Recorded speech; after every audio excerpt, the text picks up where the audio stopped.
ಸೌಜನ್ಯ ಮನೆಗೆ ಬಿಜೆಪಿ ನಾಯಕರು ದಿಢೀರ್ ಭೇಟಿ. ಈ ಭೇಟಿಯಿಂದ ಧರ್ಮಸ್ಥಳಕ್ಕೆ ಧರ್ಮಕ್ಕೆ ಬಿಜೆಪಿಗರು ಅಪಚಾರ ಮಾಡಲಿಲ್ವಾ? ಈ ಬಗ್ಗೆ ಮಿಸ್ಟರ್ ವಿಜಯೇಂದ್ರ ಅವರೇ ಹೇಳಬೇಕು. ನಮಸ್ಕಾರ. ವಿಡಿಯೋ ಸ್ಟಾರ್ಟ್ ಮಾಡೋಕ್ಕೂ ಮೊದಲು ಈ ವಿಡಿಯೋನ ನೀವು ಮೊದಲು ನೋಡ್ಕೊಂಡು ಬನ್ನಿ.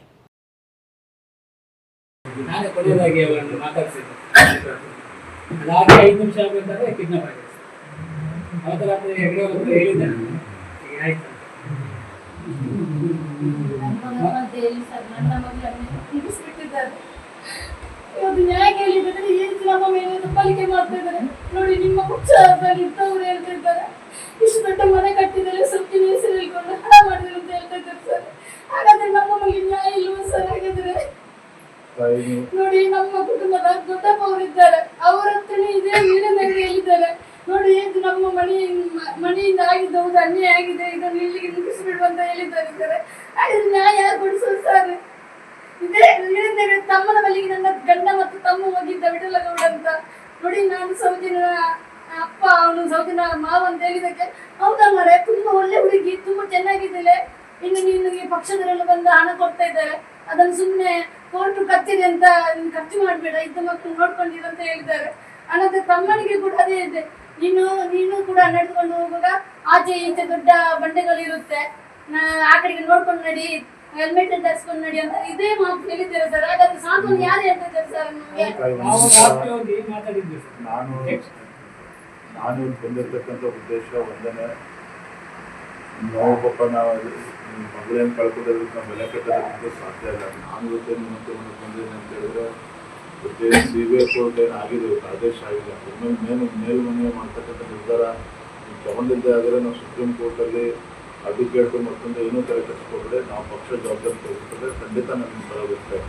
ನೋಡಿದ್ರಲ್ಲ, ಕಳೆದ 13 ವರ್ಷದಿಂದ ಸೌಜನ್ಯ ಮನೆ ಯಾವ ದಿಕ್ಕಿನಲ್ಲಿದೆ ಅನ್ನೋದನ್ನು ಕೂಡ ನೋಡದೇ ಇರೋ ಈ ಬಿಜೆಪಿ ನಾಯಕರು ದಿಢೀರ್ ಅಂತ ಸೋಮವಾರ ಸೌಜನ್ಯ ಮನೆಗೆ ತೆರಳಿ ನಾವು ನಿಮ್ಮ ಜೊತೆಗಿದ್ದೀವಿ ಅಂತ ಹೇಳಿ ಬಂದಿದ್ದಾರೆ. ಹೌದು, ಧರ್ಮಸ್ಥಳ ವಿರುದ್ಧದ ಅಪಪ್ರಚಾರವನ್ನ ಖಂಡಿಸಿ ಬಿಜೆಪಿ ವತಿಯಿಂದ ಸೋಮವಾರ ಧರ್ಮಸ್ಥಳ ಚಲೋ ಸಮಾವೇಶವನ್ನ ಹಮ್ಮಿಕೊಳ್ಳಲಾಗಿತ್ತು. ಈ ಸಮಾವೇಶದ ಬಳಿಕ ವಿಜಯೇಂದ್ರ ಹಾಗೂ ಇತರ ಬಿಜೆಪಿ ನಾಯಕರು ಸೌಜನ್ಯ ನಿವಾಸಕ್ಕೆ ಭೇಟಿಯನ್ನ ನೀಡಿದ್ದಾರೆ.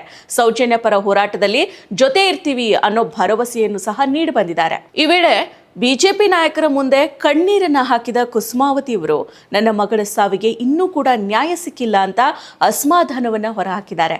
ಅವ್ರ ಮುಂದೆ ಕಣ್ಣೀರನ್ನ ಹಾಕಿದ್ದಾರೆ. ಈ ವೇಳೆ ಮಾತನಾಡಿದ ಬಿಜೆಪಿಯ ರಾಜ್ಯಾಧ್ಯಕ್ಷ ವಿಜಯೇಂದ್ರ, ಸೌಜನ್ಯ ವಿಚಾರದ ಬಗ್ಗೆ ಬೇಸರ ಇದೆ, ಸೌಜನ್ಯಗೆ ನ್ಯಾಯ ಸಿಗಬೇಕು, ನಾವು ನಿಮ್ಮ ಜೊತೆಗಿದ್ದೀವಿ. ಈ ಪ್ರಕರಣದ ಬಗ್ಗೆ ಸುಪ್ರೀಂ ಕೋರ್ಟ್ಗೆ ಮೇಲ್ಮನವಿಯನ್ನ ಸಲ್ಲಿಸಿದ್ರೆ ಅದರ ಸಂಪೂರ್ಣ ಖರ್ಚು ವೆಚ್ಚಗಳ ಜವಾಬ್ದಾರಿಯನ್ನ ಬಿಜೆಪಿ ವಹಿಸಿಕೊಳ್ಳುತ್ತೆ, ಕಾನೂನು ಹೋರಾಟಕ್ಕೆ ಅಗತ್ಯ ಸಹಕಾರವನ್ನ ನೀಡಲಿದೆ ಅಂತ ಹೇಳಿದ್ದಾರೆ.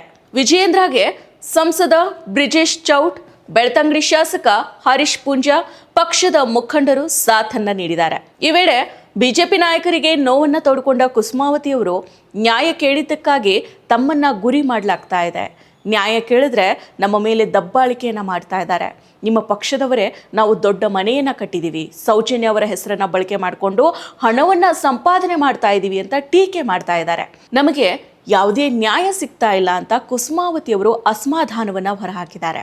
ಅಷ್ಟೇ ಅಲ್ಲ, ಅಪರಾಧಿಗಳಿಗೆ ಶಿಕ್ಷೆ ಆಗಬೇಕು ಅಂತ ಒತ್ತಾಯ ಮಾಡಿದಾಗ ಪರೋಕ್ಷವಾಗಿಯೇ ನಮ್ಮ ಕುಟುಂಬಕ್ಕೆ ಬೆದರಿಕೆಗಳು ಬಂದವು. ಈ ಬೆದರಿಕೆಯ ಮೂಲಕ ನಮ್ಮ ಬಾಯಿಯನ್ನು ಮುಚ್ಚಿಸೋ ಪ್ರಯತ್ನಗಳು ಕೂಡ ನಡೆದಿದ್ದಾವೆ ಅಂತ ಕುಸುಮಾವತಿಯವರು ಕಣ್ಣೀರನ್ನು ಹಾಕಿದ್ದಾರೆ. ನಿಮ್ಮ ಮಗಳ ಪ್ರಾಣಕ್ಕೆ ಬೆಲೆಯನ್ನು ಕಟ್ಟೋದಕ್ಕೆ ಸಾಧ್ಯ ಇಲ್ಲ ಅಂತ ಕುಸುಮಾವತಿಯವರಿಗೆ ವಿಜಯೇಂದ್ರ ಅವರು ಹೇಳ್ತಾರೆ. ಹಾಗೆಯೇ ತಮ್ಮ ಬೆಂಬಲ ಇರೋದಾಗಿಯೂ ಕೂಡ ವಿಜಯೇಂದ್ರ ಅವರು ತಿಳಿಸ್ತಾರೆ. ಇದೇ ವೇಳೆ ಸೌಜನ್ಯ ಕುಟುಂಬದ ಸದಸ್ಯರೊಬ್ಬರು ಬಿಜೆಪಿ ಇದನ್ನು ಮೊದಲೇ ಮಾಡಬಹುದಿತ್ತು ಅಂತ ಹೇಳ್ತಾರೆ.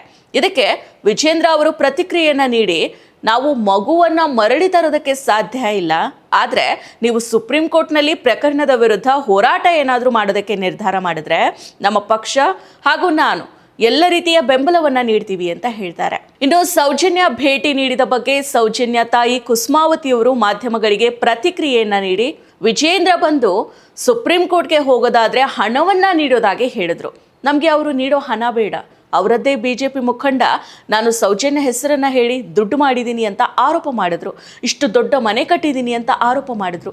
ಇವರು ಇಷ್ಟು ವರ್ಷ ಯಾರು ಕೂಡ ಬರಲಿಲ್ಲ ಅಂತ ಹೇಳಿದ್ದಾರೆ. ಇಷ್ಟು ವರ್ಷ ಯಾವ ರಾಜಕೀಯ ಪಾರ್ಟಿಯವರು ಕೂಡ ಬಂದಿಲ್ಲ. ನಮಗೆ ಯಾವ ರಾಜಕೀಯ ಪಾರ್ಟಿಯವರದ್ದು ಬೆಂಬಲ ಬೇಡ. ಇಷ್ಟು ವರ್ಷ ಆಗದೆ ಇರೋದು ಈಗ ಯಾಕೆ? ಸರ್ಕಾರ ಅಕ್ವಿಟಲ್ ಕಮಿಟಿಯನ್ನ ಮಾಡಿ ತನಿಖೆಯನ್ನ ನಡೆಸಲಿ. ನನ್ನ ತಮ್ಮ ಸೌಜನ್ಯ ಬಗ್ಗೆ ಹೇಳಿದ್ದಕ್ಕೆ ಎದ್ದು ಹೋದ್ರು. ಹಳೆದನ್ನ ಮರೆತು ಬಿಡಿ ಅಂತ ಹೇಳಿದ್ರು ಅಂತ ಸೌಜನ್ಯ ತಾಯಿ ಗಂಭೀರ ಆರೋಪವನ್ನ ಮಾಡಿದ್ದಾರೆ. ನನಗಿಷ್ಟ ನಂದಿನಿ ತುಪ್ಪ, ಶುದ್ಧ ತುಪ್ಪ ಅಂದ್ರೆ ನಂದಿನಿ. ಸೊ ನೋಡಿದ್ರಲ್ಲ, ಇದು ಸದ್ಯದ ಬೆಳವಣಿಗೆ. ಸೌಜನ್ಯ ಸಾಮೂಹಿಕ ಅತ್ಯಾಚಾರಕ್ಕೆ ಒಳಗಾಗಿ ಕೊಲೆಯಾಗಿದ್ದು 2012ರಲ್ಲಿ. ಆದರೆ ಬಿಜೆಪಿ ನಾಯಕರು ಸೌಜನ್ಯ ಮನೆಗೆ ತೆರಳಿ ನಾವು ನಿಮ್ಮ ಜೊತೆ ಇದ್ದೀವಿ ಅಂತ ಹೇಳೋದಕ್ಕೆ ಅವರು ತೆಗೆದುಕೊಂಡಿರೋದು ಬರೋಬ್ಬರಿ 13 ವರ್ಷ. 13 ವರ್ಷದ ಬಳಿಕ ಹೋರಾಟಕ್ಕೆ ಬೆಂಬಲ ನೀಡೋದಾಗಿ ಈ ಬಿಜೆಪಿ ರಾಜ್ಯಾಧ್ಯಕ್ಷ BY ವಿಜಯೇಂದ್ರ ಭರವಸೆಯನ್ನ ನೀಡಿದ್ದಾರೆ. ಇಷ್ಟು ವರ್ಷವಾದ ಬಳಿಕ ಆದರೂ ಸೌಜನ್ಯ ಮನೆಗೆ ಭೇಟಿಯನ್ನ ನೀಡಿ ಸೌಜನ್ಯ ಫೋಟೋಗೆ ಕೈ ಮುಗಿದ್ರಲ್ಲ ಅನ್ನೋದೇ ಒಂದು ಸಮಾಧಾನದ ವಿಷಯ. ಆದರೆ ಕಳೆದ 13 ವರ್ಷಗಳಿಂದ ಸೌಜನ್ಯ ಸಾವಿಗೆ ನ್ಯಾಯ ಸಿಗಲೇಬೇಕು ಅಂತ ಮಹೇಶ್ ಶೆಟ್ಟಿ ತಿಮ್ರೋಡಿ, ಗಿರೀಶ್ ಮಟ್ಟಣ್ಣನವರ್ ಸೇರಿದಂತೆ ಸೌಜನ್ಯ ಪರ ಹೋರಾಟಗಾರರು ಹೋರಾಟವನ್ನು ಮಾಡ್ತಾ ಇದ್ದಾರೆ. ಪ್ರಾಮಾಣಿಕವಾಗಿ ಸೌಜನ್ಯ ಸಾವಿಗೆ ನ್ಯಾಯ ಸಿಗಲೇಬೇಕು ಅಂತ ಸೌಜನ್ಯ ಕುಟುಂಬದ ಜೊತೆಗೆ ನಿಂತು ಅವರು ಹೋರಾಟವನ್ನು ಮಾಡ್ತಾ ಇದ್ದಾರೆ. ಆ ತರಹದ ಹೋರಾಟದಲ್ಲಿ ಅನೇಕ ಸರಿ ಸಣ್ಣ ಪುಟ್ಟ ತಪ್ಪುಗಳು ಅಂದರೆ ಆವೇಶದಲ್ಲಿ ಮಾತಾಡಿ ತಮ್ಮ ಮೇಲೆ FIR ಅನ್ನು ಹಾಕಿಸ್ಕೊಂಡು ಕೋರ್ಟ್ಗೂ ಕೂಡ ಅವರುಗಳು ಅಲಿತಾ ಇದ್ದಾರೆ. ಆದರೆ ನೀವುಗಳು ಸೌಜನ್ಯ ಪರ ಹೋರಾಟ ಮಾಡೋರೆಲ್ಲರನ್ನೂ ಸೇರಿಸಿ ಧರ್ಮಸ್ಥಳಕ್ಕೆ ಅಪಪ್ರಚಾರ ಮಾಡ್ತಾ ಇದ್ದಾರೆ ಅಂತ ಬೊಬ್ಬೆ ಹೊಡಿತಾ ಇದ್ದೀರಿ. ಅಷ್ಟೇ ಅಲ್ಲ, ವಿಧಾನಸಭೆಯಲ್ಲಿ SIT ತನಿಖೆ ಅಂತ ಹೇಳಿದಾಗಿನಿಂದ ಇಲ್ಲಿವರೆಗೂ ಕೂಡ SIT ತನಿಖೆಯನ್ನು ವಿರೋಧ ಮಾಡ್ತಾ ಇದ್ದೀರಿ.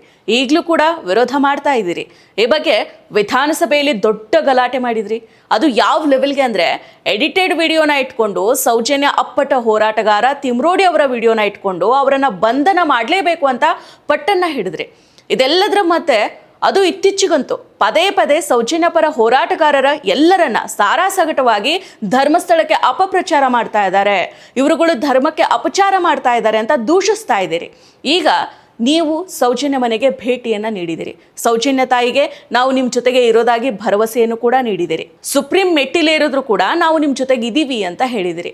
ಈಗ ನೀವು ಹೇಳೋ ಆ್ಯಂಗಲ್ನೇ ಇಟ್ಕೊಂಡು ಈಗ ನಾವು ನೋಡಿದ್ರೆ, ಈಗ ನೀವು ಸೌಜನ್ಯ ಮನೆಗೆ ಹೋಗಿದ್ದೀರಲ್ಲ, ಇದು ಧರ್ಮಸ್ಥಳಕ್ಕೆ ಅಪಪ್ರಚಾರನ? ಇದು ಧರ್ಮಕ್ಕೆ ಅಪಚಾರನ? ಈಗ ನೀವು ಸೌಜನ್ಯ ಮನೆಗೆ ತೆರಳಿರೋದು ಧರ್ಮಸ್ಥಳಕ್ಕೆ ಧರ್ಮಕ್ಕೆ ಅಪಚಾರ ಮಾಡ್ದಂಗ? ಫಸ್ಟ್ ಈ ಬಗ್ಗೆ ಕ್ಲಾರಿಫೈ ಮಾಡಿ, ಈ ಬಗ್ಗೆ ನೀವೇ ಉತ್ತರವನ್ನು ಹೇಳಿ. ಮತ್ತಷ್ಟು ವಿಶೇಷ ವಿಡಿಯೋಗಳನ್ನು ನೋಡಲು ಮತ್ತು ಹೊಸ ವಿಡಿಯೋಗಳ ಬಗ್ಗೆ ತಿಳಿಯಲು EDina.com ಯೂಟ್ಯೂಬ್ ಚಾನೆಲ್ ಸಬ್ಸ್ಕ್ರೈಬ್ ಮಾಡಿ ಮತ್ತು ಬೆಲ್ ಐಕಾನ್ ಕ್ಲಿಕ್ ಮಾಡಿ.